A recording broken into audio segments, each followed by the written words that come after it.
Okay, so this is the next video I wanted to do. I've been doing a lot of ITX stuff lately, so this is my actual ITX build. I did another video on just a random build I did the other day, but this one is my actual personal ITX build. So on this video, I wanted to go over why I think that the Cooler Master NR200P is the best option for an ITX build. So you're not gonna be able to see much. Unfortunately, the way I have this particular build done, it's pretty dang tightly packed. I mean, this sucker is packed. So when I initially decided that I wanted to do a build like this, so this is my on-the-road build. For the moment, it's being superseded by my laptop. I needed something even smaller than this. This physically fits, but it's just, I used to be in the same hotel every night for 2 or 3 nights in a row. And so I could kind of set up and put a whole desktop setup and stuff up. But now that doesn't really work because I'm in a different hotel every night. So I gotta set up and tear down every single night. And it's pretty inconvenient, especially when I only have some nights I only have 2 or 3 hours, and it's just too inconvenient. So for the time being, I'm on a laptop, but I may get back to using this again. So with this build, it wasn't really a financial issue. I had plenty of money to do the build with, and so I basically wanted an everything and the kitchen sink build, and I wanted it in an ITX. And when I looked at, there were a lot of good options. Actually, I was this close to going with the Dan A4 A20 or whatever the heck that thing's called, A4 H2O, I think.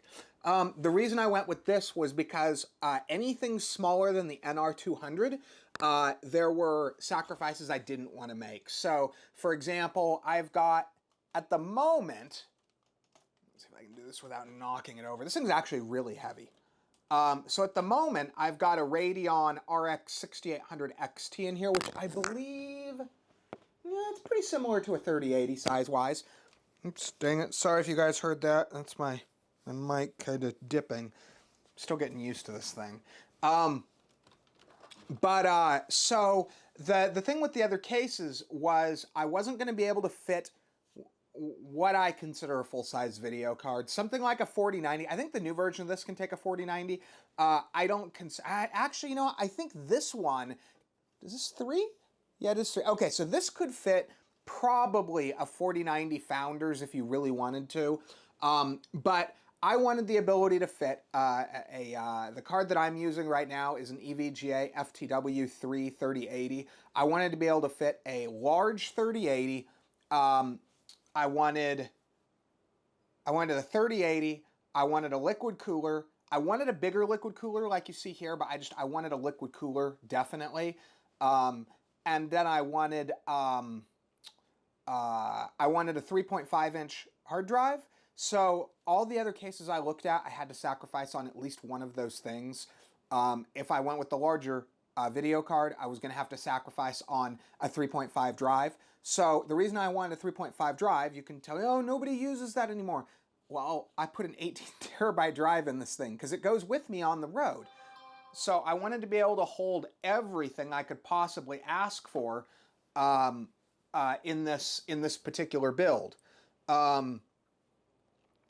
which I wasn't going to do if I went smaller. I mean, I guess I could have.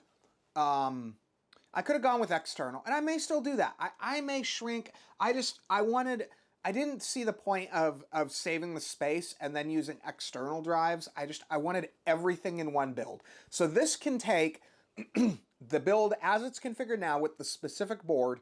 I believe this board will take 2 M.2s. I've got space for at least 2. I thought there may have been another, but at least 2 2.5 drives plus a 3.5 drive. And then I also have a 280 millimeter liquid cooler, which is nice in a case this small because you're already limited on cooling. So having that much more space to cool the liquid is nice. It's got, I've got 2 top mounted Noctua, are those yeah, 120s. And then I believe I've got Noctua 140s on this. There's no point in going RGB because glass. I could have gone tempered glass, but it would have looked terrible right there. And tempered glass is terrible for temperatures. I really wanted the mesh on this one. It's got my choice, depending on what I feel like using, my choice, Radeon RX 6800 / RTX 3080. I've got both. I've been playing around with the Radeon card just cause.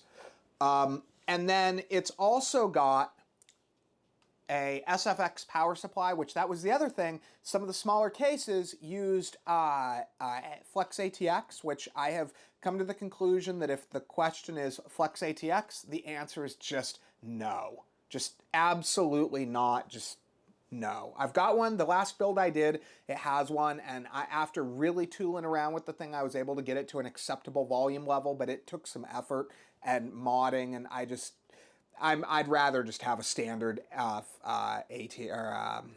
SFX. So, moral of the story here is I believe this is the closest you can go with the fewest sacrifices if you really want everything. Oh, and I do also have, I believe I have a pair of 4 terabyte 2.5s. So 2 4 terabyte 2.5s, an 18 terabyte 3.5, a 4 terabyte M.2, and I think I might also have a 1 terabyte M.2 as the boot drive in here. So anyway, I hope you guys kind of enjoyed this little quick look at my my ITX build and why I think that the NR200P is really the best option, unless you're really just building for the sake of small alone. I had more goals with this build than just small for small's sake alone. There was more to it than this. I had a specific set of features I wanted, and one of those specific features was a ton of storage. At some point, if 36 terabyte drives are available sometime soon, I will probably pull this 18 out, put a 36 in, and take my entire movie collection with me on the road. I'm dead serious about it. I like my entertainment. So anyway, again, I hope you guys find this interesting and informative, and thanks for watching the video.